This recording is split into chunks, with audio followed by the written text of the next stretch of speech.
Hello dear student, welcome. तो buy back of shares, right. तो board paper में question ही ऐसा है ना कि अच्छे से अच्छा बच्चा पहचान नहीं पाएगा कि बाय बैक का समय।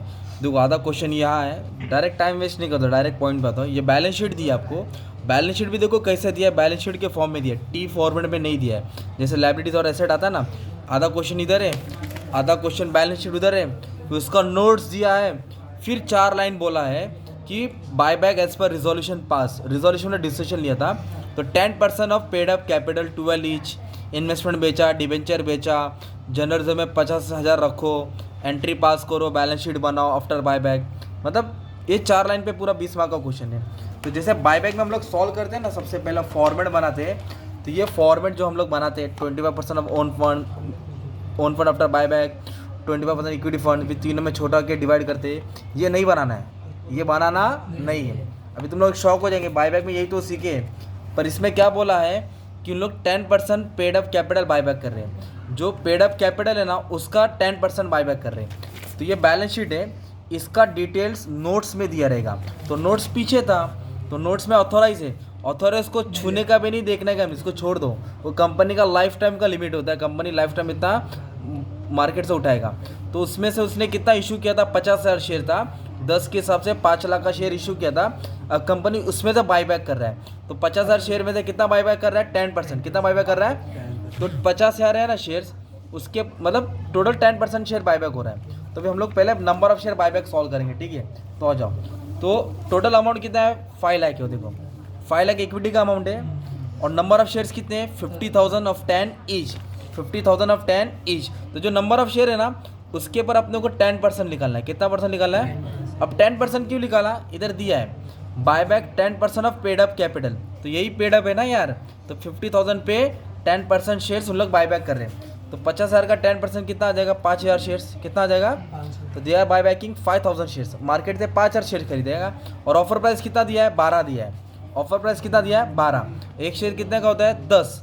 तो मतलब 12 का था, मतलब 10 का था, 12 में लोग ऑफर प्राइस किया, मतलब 10 का शेयर था। They are issuing 2 rupees premium plus, तो 2 रुपये क्या हो गया, प्रीमियम। 2 रुपये क्या हो गया, प्रीमियम हो गया। ओके, 2 रुपये क्या हो गया, प्रीमियम। तो ये एक 5,000 10 रुपये का शेयर था, 2 रुपये प्रीमियम, इसको लेके अपन एंट्री पास करेंगे। तो 4 एंट्री तो पास करना ही है, और अलग से 2 एंट्री भी आया है बीच में। तो पहले 4 बेसिक वाली एंट्री पास कर लेंगे, ताकि बच्चे को उतना तो मार्क्स मिल जाए। तो 4 एंट्री से सबसे पहले क्या करने का है, पहले क्या एंट्री में कैसे है, क्या इरफान भाई, एंट्री क्या आएगा, इक्विटी शेयर कैपिटल। क्या आएगा पहला, equity share capital, simple. Equity share capital debit, company इस पे एक्स्ट्रा क्या पे कर रही है, प्रीमियम। इधर रहेगा प्रीमियम ऑन बाय बैक, क्या लिखेंगे, premium on buy back. Okay, 2 क्या लिखेंगे, 2 इक्विटी शेयर होल्डर, क्या लिखेंगे, इक्विटी शेयर होल्डर्स। तो पहले बेसिक को ही स्ट्रॉन्ग करना है, राइट। ये एंट्री हो गई। तो नंबर ऑफ शेयर कितना बाय बैक कर रहे हैं, 50,000 था, कितना बाय कर रहे हैं लोग, 5,000 शेयर्स। कितना बाय बैक कर रहे हैं, तो 5,000, फिर इधर भी 5,000 लिखेंगे। ओके, इधर भी कितना लिखेंगे, 5,000। तो एक शेयर कितने का था, 10 का था, 2 रुपया एक्स्ट्रा, तो टोटल कितना दे रहे, 12 रुपये दे रहे। तो ये हो जाएगा 50,000, 5 का डबल 10,000 है ना। तो टोटल कितना देने का, 60,000। तो बिंग शेयर बाय बैक है ना, Bing amount payable on buy back, ऐसा लिख देंगे। या अमाउंट ड्यू क्या लिख देंगे। ओके, अब ये तो फर्स्ट एंट्री हो गई। फिर द सेकंड सीआरआर को क्रिएट करेंगे, लिखेंगे कैपिटल रिडम्पशन रिजर्व। थर्ड क्या पे करेंगे, प्रीमियम। डेबिट तो किधर आएगा, क्रेडिट, लिखेंगे 2 premium on buy back, 2 premium on buy back, है ना, गैप छोड़ के। फिर इधर पेमेंट करेंगे, पेमेंट मतलब पैसा जा रहा है, तो 2 बैंक, पैसा जा रहा है तो 2 बैंक। पैसा किसको गया, इक्विटी शेयर होल्डर, शाबाश। इधर अपन लिख देंगे इक्विटी शेयर होल्डर्स। ओके, तो एकदम सिंपल एंट्री डाल दो। तो ये जो फर्स्ट 50,000 है, उसका सीआरआर क्रिएट होएगा, 10,000 का प्रीमियम जाएगा, 60,000 का पेमेंट होएगा। तो 60,000 लिख दो ना, 60,000, 60,000। इधर क्या हुआ, हमने कैश पे किया है, तो पैसा गया, सिंपल। अभी हम लोग क्या क्रिएट करेंगे, सीआरआर। क्या क्रिएट करेंगे, तो सीआरआर के लिए, कैपिटल रिडम्पशन रिजर्व के लिए, हम लोग पैसा कहाँ से उठाएंगे मालूम है क्या, जनरल रिजर्व और profit and loss.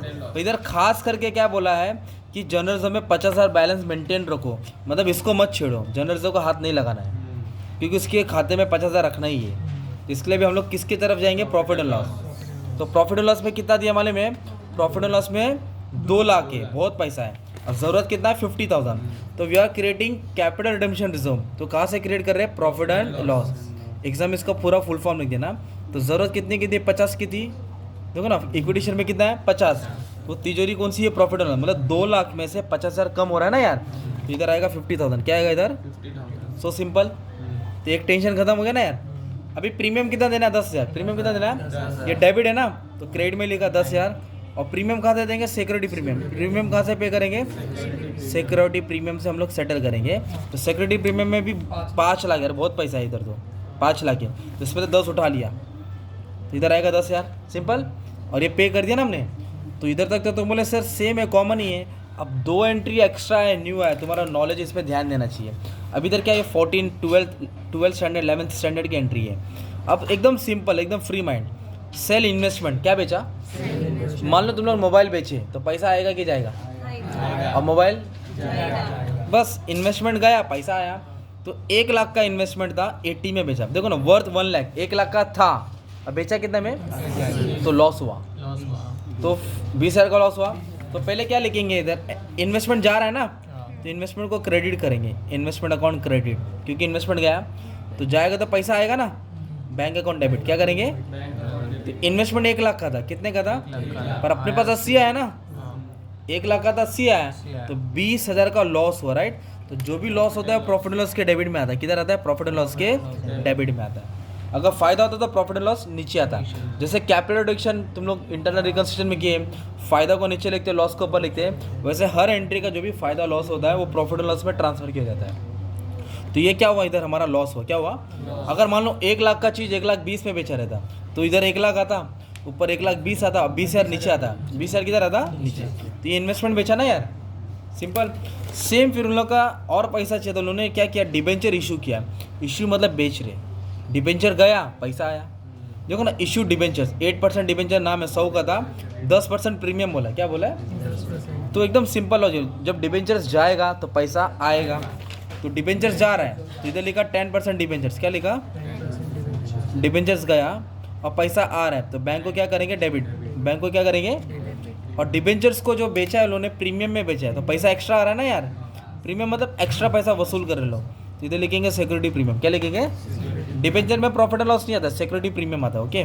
Debenture share preference share में सिक्योरिटी प्रीमियम आता है, बाकी एसेट बेचेगा तो प्रॉफिट एंड लॉस आता है। अभी कितना डिबेंचर था उनके पास, 1000, कितना था, और कितना का बेचा, 100।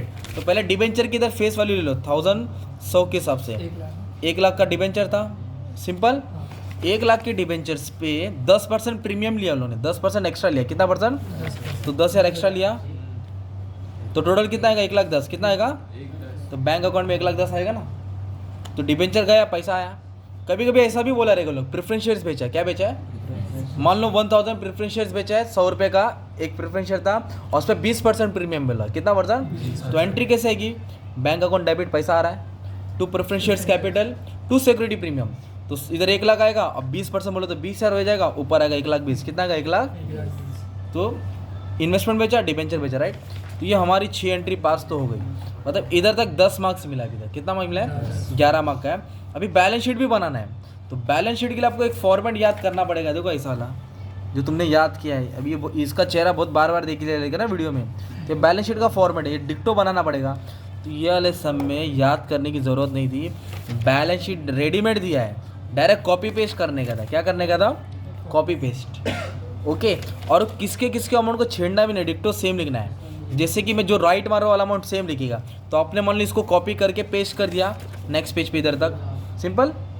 सॉल्व किसको करना उसको छोड़ो, अदर करंट लायबिलिटीज पे एडजस्टमेंट था क्या, नहीं, सेम अमाउंट आएगा। प्लांट एंड मशीन पे एडजस्टमेंट था क्या, नहीं, सेम अमाउंट आएगा।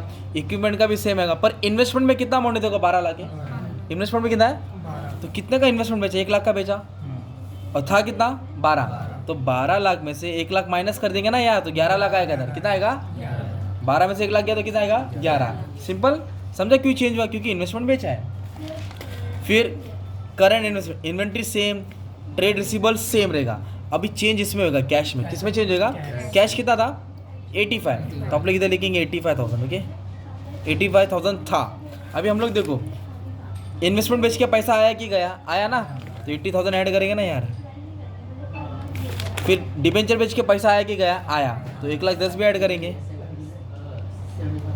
और प्रेफरेंस होल्डर को पेमेंट किया ना अपन ने 60,000, ये टू बैंक है मतलब पैसा गया तो 60,000 माइनस होगा क्योंकि हमने पे किया था ना ये वाला अमाउंट। तो 85 था, इन्वेस्टमेंट बेच के ऐड किया, डिबेंचर बेच के ऐड किया और जो पेमेंट किया हो गया क्या माइनस। तो जो सॉल्व करके अमाउंट है वो इधर आएगा ना तुम्हारा, तो इधर ये भी इजी हो गया तुम्हारा। अभी डिबेंचर्स 1,10,000 था ना, डिबेंचर्स कितना था, तो डिबेंचर बेच के कितना रुपया है तुम्हारे पास, देखो 1 लाख आया ना, डिबेंचर बेच के कितना है तो 1 लाख इसमें ऐड कर देंगे, डिबेंचर में 1 लाख क्या कर देंगे ऐड कर देंगे, तो ये 2,10,000 हो जाएगा। कितना हो जाएगा, सिंपल।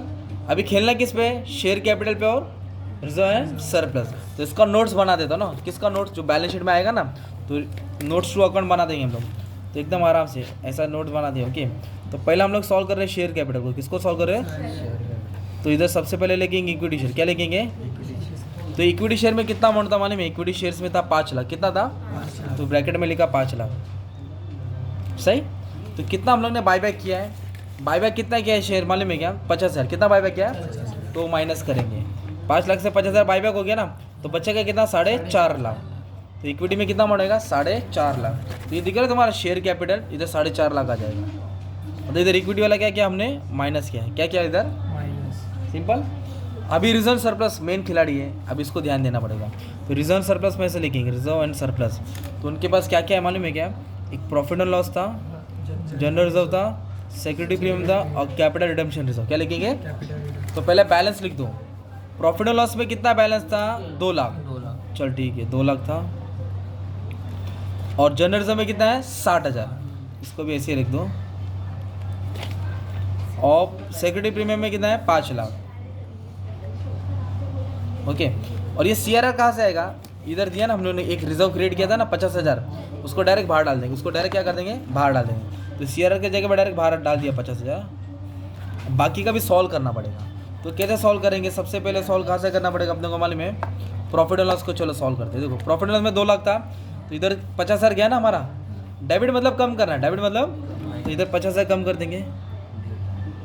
बट इन्वेस्टमेंट में भी बेचा तो फायदा हुआ कि लॉस हुआ, लॉस, तो ये लॉस हुआ ना, तो ये भी माइनस कर देंगे, ये भी क्या कर देंगे और कुछ नहीं है प्रॉफिट एंड लॉस में, तो इसको सॉल्व करके आएगा 1,30,000। सेक्रेटरी जनरल में 60,000 था, कुछ भी नहीं किया है, इसको एस डी से दो, कुछ नहीं किया है। सेक्रेटरी प्रीमियम में 5 लाख था, तो इधर तो प्रीमियम पे किया ना 10,000, तो 10,000 कम हो जाएगा। और इधर डिबेंचर्स इशू किया हमने, तो एक्स्ट्रा पैसा है ना प्रीमियम, तो डेबिट वाला माइनस किया तो क्रेडिट वाला क्या कर देंगे ऐड कर देंगे, तो ये ऐड करके पैसा है, तो ये 5 लाख होगा। कितना होगा, CRR को डायरेक्ट बाहर डाला, इसका जो भी टोटल आएगा वो इधर डाल देंगे, किधर डाल देंगे, रिजर्व एंड सरप्लस। अभी बच्चों लोग से गलत भी हुआ, मिस्टेक भी हुआ, तो उसको क्या करना चाहिए, पूरा फॉर्मेट सेम बनाना चाहिए, और जिधर जिधर एडजस्टमेंट नहीं तो अमाउंट सेम लिख देना चाहिए। फिर उसको लॉजिक समझ में आ रहा है, ऐड और माइनस होगा तो कर दो, वरना बाकी का अमाउंट ब्लैंक छोड़ दो। बैलेंस शीट तो रेडी रहेगा तुम्हारा डिक्टो सेम, अमाउंट आधा ट्रांसफर किया रहेगा, और ये एंट्री वाला सम था, तो ऐसा घुमा फिरा के सम आया था तुम्हारा, ये वाला सम था सोलर फील्ड करके, राइट। लेटेस्ट बोर्ड पेपर का पेपर है, बाकी का सब मैंने सॉल्व कर दिया, ठीक है। जो भी ये सॉल्व हो गया है, अच्छा खासा पेपर करा दिया हो, सब अपलोड है। और जो भी नहीं रहेगा, शॉर्ट नोट्स क्या आने वाला है, मैंने ये नहीं आएगा शॉर्ट नोट, एक बार जो जादू दिखा दिया बार बार जादू नहीं दिखाएगा। तो शॉर्ट नोट कौन सा आने वाला है 20 मार्क का, ओके, और 20 मार्क का ऑब्जेक्टिव कौन सा है मैंने पूरा अपलोड कर दिया है, आपको जाके ढूंढना पड़ेगा, तुम्हारे कॉलेज के व्हाट्सएप में आ गया रहेगा, ठीक है। और इसमें सिर्फ बैलेंस शीट पूछा है, क्या पूछा है, मतलब फाइनल अकाउंट का समय सिर्फ बैलेंस शीट पूछा है, तो बैलेंस शीट में सिर्फ बैलेंस शीट बना देने का, okay. Thank you, all the best.